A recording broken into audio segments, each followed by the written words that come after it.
of old New Zealand, was one of the finest artists in Polynesia. He decorated practically everything he used. The stern post of his canoe was richly carved. He cut designs on the stone sinkers used to anchor his fishing nets. He ornamented the necks of the gourds in which he preserved birds in their fat for days of feasting. He would shape a wahaika, or club, from whale bone and balance it nicely. Then he would carve it until it was as elegant as it was deadly. A tiki was worn as a neck ornament. It was fashioned from greenstone, which was cut, carved, and polished with infinite patience to reveal the beauty of the jade. A tiki and other treasures, such as the huia feathers, which a chief wore on ceremonial occasions, were kept in boxes, whakahuia, and these were beautifully decorated. They decorated their cloaks, too. These were woven from flax, and their surface ornamented with the hair-like feathers of the wingless kiwi. The feathers of the kaka were used, too,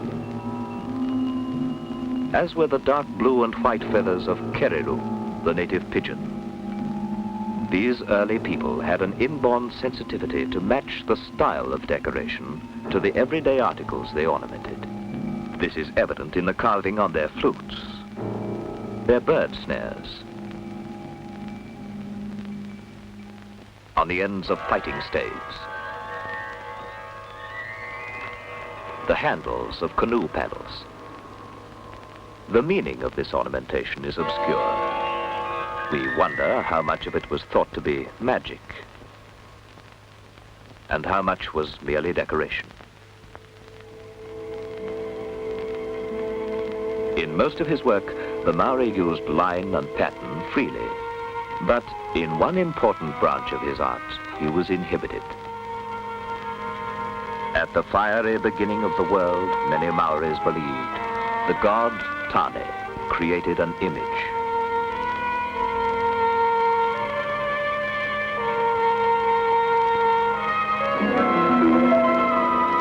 And the image was man. For man to create man, therefore, was unthinkable. So when the human form was represented, it was stylized, perhaps to show that the artist was not competing with his god. And one of the finest examples of his art is the stylized human figure. It appears continuously on the pataka, or food store.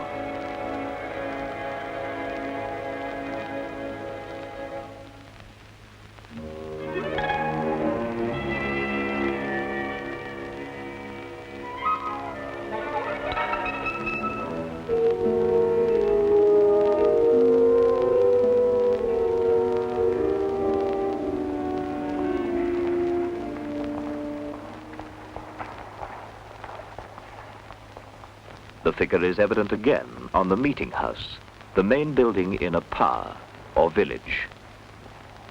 All this magnificent work by the artists of the past is proudly exhibited in museums.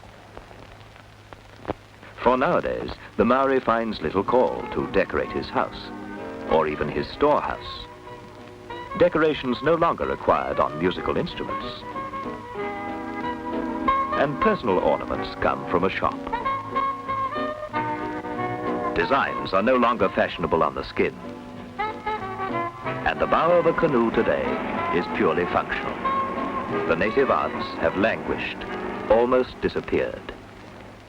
However, a number of community halls have been built or are being planned in various parts of the country.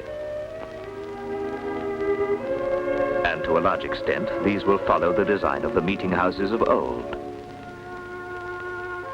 Men and women who are reviving the arts and skills of their ancestors discuss the interior of a new hall.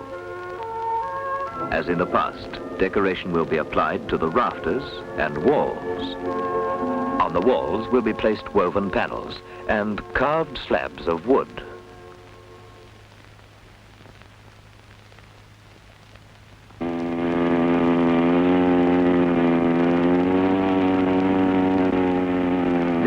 totara tree was growing here 600 years ago, when the Maori canoes were setting out on the great adventure to find New Zealand over the southern rim of the world.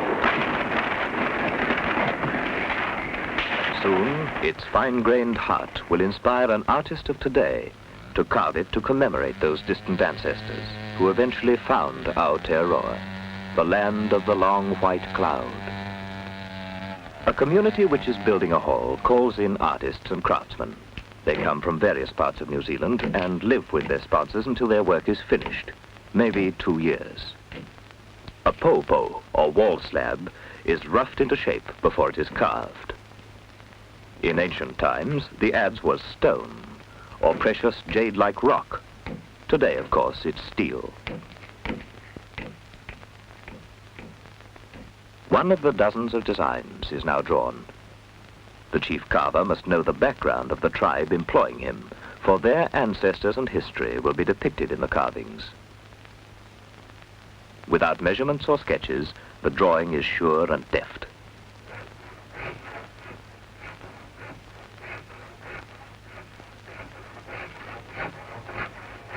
In olden times, the taonga went into the solitude of the bush to meditate. When he returned, the design of all the carvings was in his mind. This picturesque custom has been forgotten. Nevertheless, the whole idea of the decoration is in the carver's head before he starts work.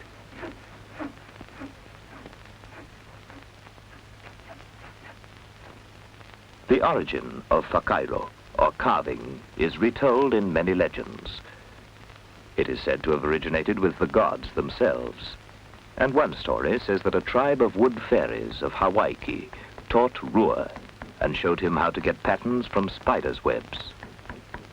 The legends conflict. But even if we know that the origin of Maori carving is ethnological, many questions still remain unanswered. In old Polynesia, craftsmen formed a kind of aristocracy, particularly so in New Zealand. Even today, a Maori artist is an honored man in his own community. And certainly, a carver is an artist, skillfully shaping the heart of a great tree. There are two kinds of carving. The first is representational, depicting the figure.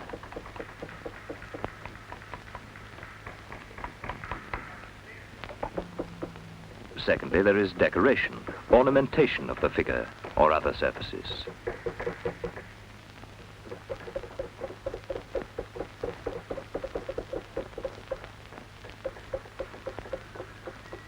The mallets are made of hardwood or whalebone.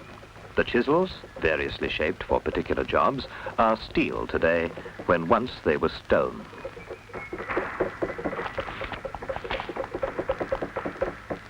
Maori carving portrays ancestral heroes of the tribe and race, but they were never worshipped as idols. The Maori differs from most Pacific peoples in that few straight lines appear in his art.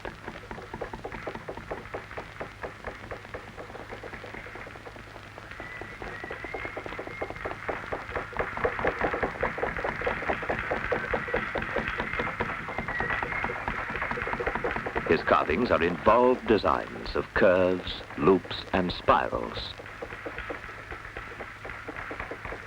The spiral is common in all Maori art. It is vigorous and distinctive and takes several forms, yet its origin is unknown. The mystery of the spiral has intrigued ethnologists for decades.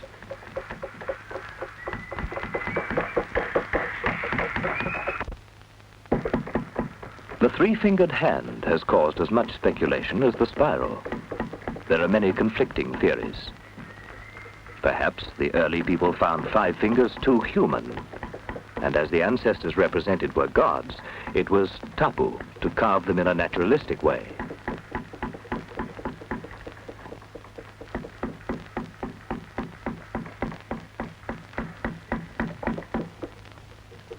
There are several mythical explanations.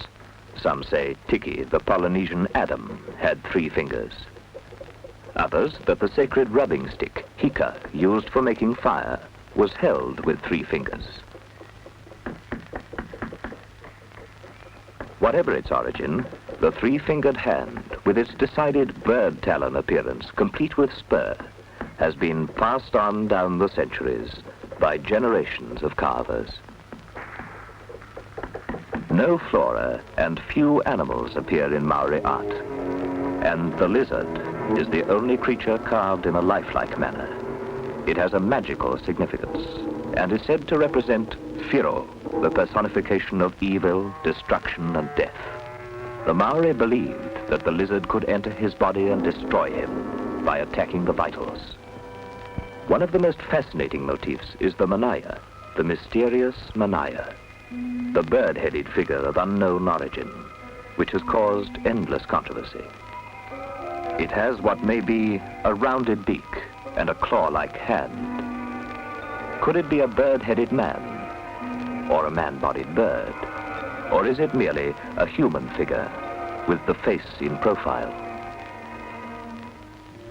More than any other single motif, the manaya expresses the ingenuity of the carver, who employs it in endless, fascinating combinations, often to fill in difficult or odd-shaped spaces. But the strangest motif is the marakihau. It was said to destroy canoes and hapless seafarers by swallowing them whole through its ngongo, or tube-like tongue. The marakihau may have originated as a normal figure, which during the years has been modified. But today, it's regarded as a fabulous sea monster with a semi-human head and the tail of a fish. The place where men carved in the olden days was tapu, that is sacred, and no women were allowed. Nor must the wood chips be used in a cooking fire. So it is today. However, the tapu on blowing the chips away is ignored or forgotten now. After many months, when the half-completed house echoed to the tapping of the mallets, the carving is nearing completion.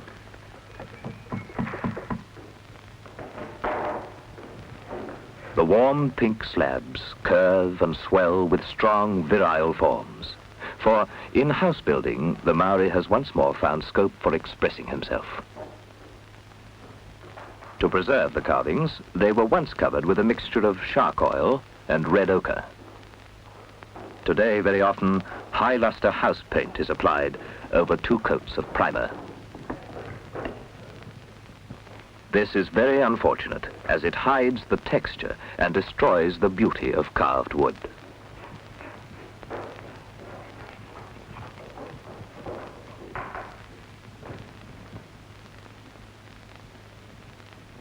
While the slabs are being carved and painted, work on the woven tukutuku panels to go between them is also underway. First, half-round commercial beading is selected and used to fill in one side of the weaving frame.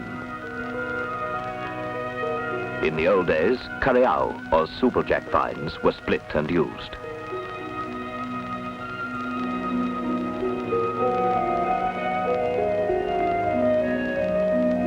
The laths now cover the front of the frame, but the back must be filled in, and with different material.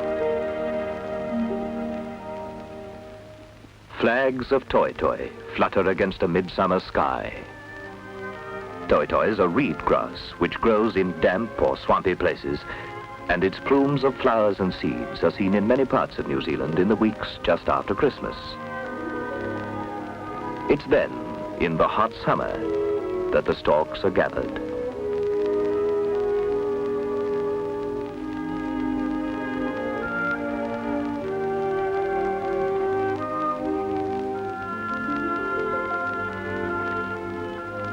After the plumes are removed and the outside casing of furled leaves stripped away, only the canes, kakaho, are left. These are light, smooth and strong, and if kept dry, they will last indefinitely. It's kakaho that is tied in to form the back of the weaving frame.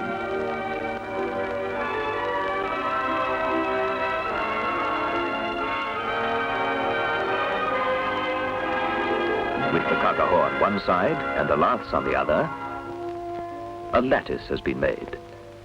Through the chinks, the women will weave their lovely tukutuku patterns with the leaves of plants.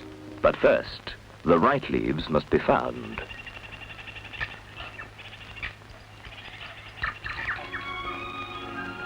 You could move through the bush for hours without seeing kie.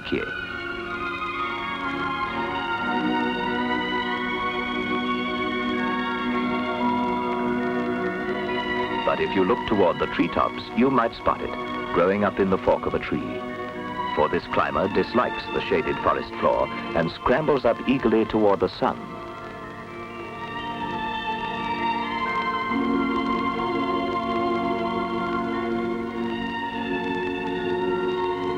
Kie looks a little like flax, but it's stronger, and it's related to the pandanus of the Pacific Islands.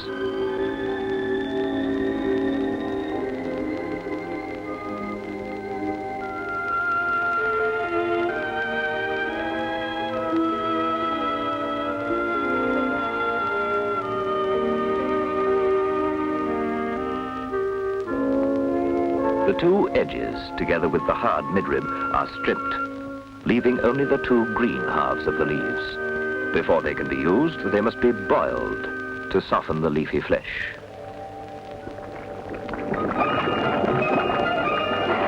It's here, in the thermal heart of the North Island, that one of the original tribes settled.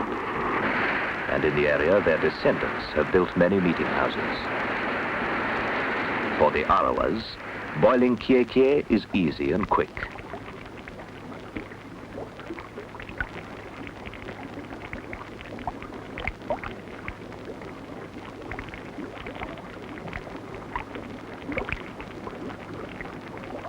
The strips of leaf are left in the superheated water just long enough to soften them. And then they are hung to dry.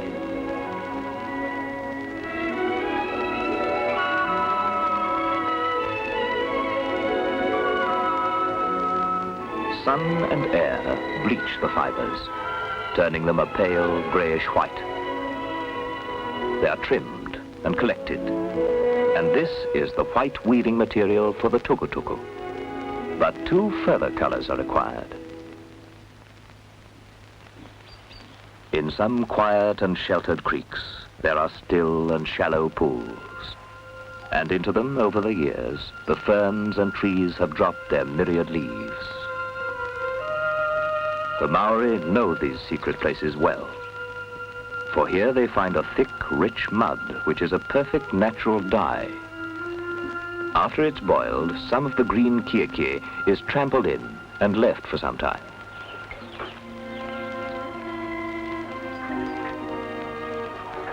The disturbed water has settled. Pollen again dusts the surface. But underneath, the mud has done its work. The kie is collected, if the girls can remember where they put it. The fibers have turned an earthy black. Although they use modern dyes when they have to, the women prefer the old methods, for this black is permanent. Only the last color, yellow, is now required. And it's down to the coast the people go in search of pingo.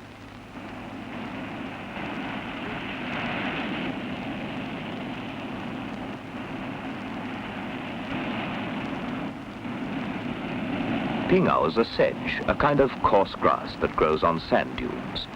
Its leaves, too, are extremely durable. No processing is required, it's just gathered, and when it's dry, it's ready for weaving. An hour before they're to be used, all the leaves are dampened slightly to make them pliable and easily handled. Weaving frames are mounted temporarily on legs. The women work in pairs, one each side of the frame.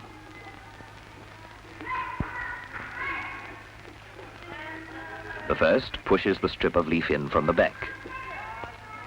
The second draws it through, forms the design, and returns the leaf. Her partner tightens it off.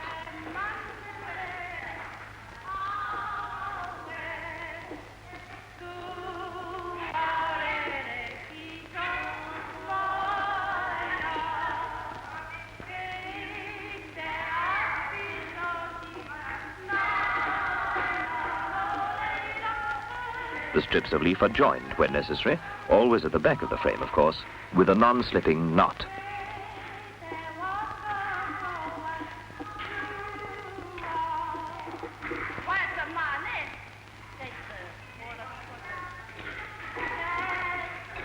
The designs are not drawn out on the frame in any way, and the women weaving tukutuku are faultless artists who must have a straight eye and deft fingers.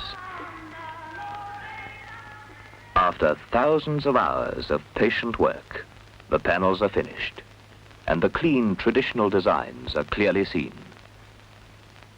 The shark's tooth, patiki, the flatfish, and potama, the stairway to heaven. Meantime, boards are being prepared to take the decoration for the rafters. Once, designs were put directly onto the high rafters themselves. Now they are drawn on replicas, which are attached to the genuine rafters after they're in place.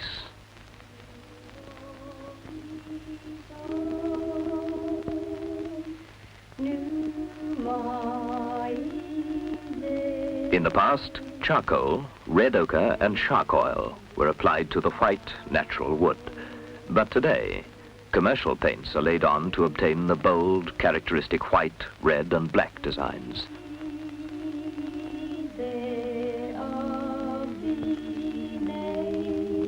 Some think the unfolding fern frond might have inspired a pattern, or the waves of the sea, or perhaps the flower of the kowhaiwhai.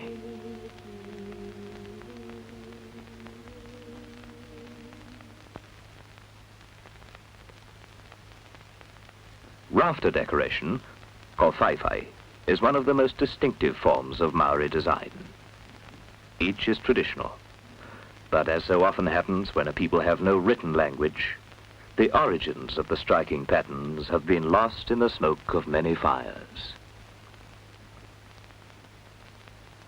The rafter decorations are in place, but one last detail must be added to the wall slabs before they too can be erected.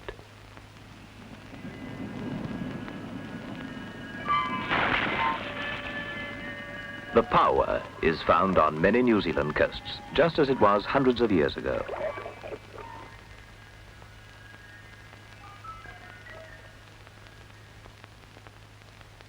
The dark shellfish steaks are delicious if properly prepared, but this time the fishermen are primarily after the shells.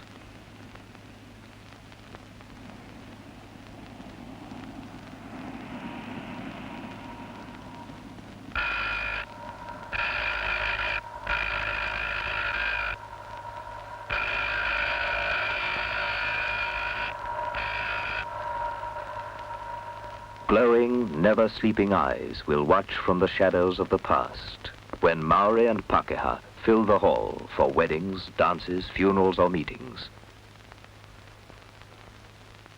The popo, or wall slabs, are completed.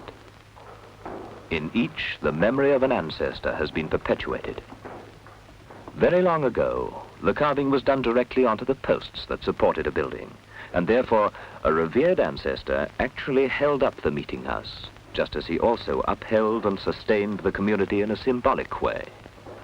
The tukutuku is put into place between the slabs. The panels are erected in pairs.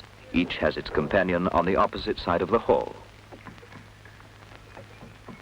In the slabs is the history of the ancestors. In the whole house, the history of the tribe. The house is completed, and the rich beauty of carved, painted, and woven designs is revealed for the first time. A meeting house is generally named after a tribal hero. Entering it, one passes within him, becoming part of him. For to the Maori of old, his house suggested a human trunk, with the ridgepole representing the backbone, from which stemmed the ribs, or rafters.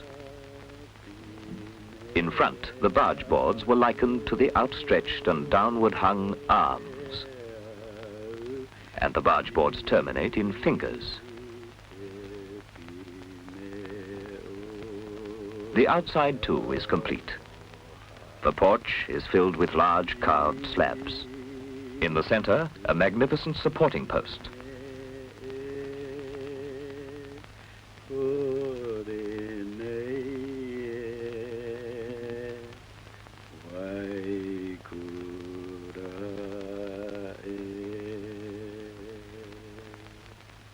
The opening ceremonies begin. The protecting tapu is lifted. In the early morning light, the people gather.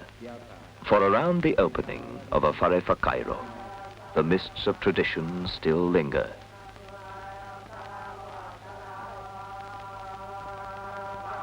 It's in and around these community halls that are found most of the art forms which have survived from the vast, rich field of Māori culture. For here, they are still functional.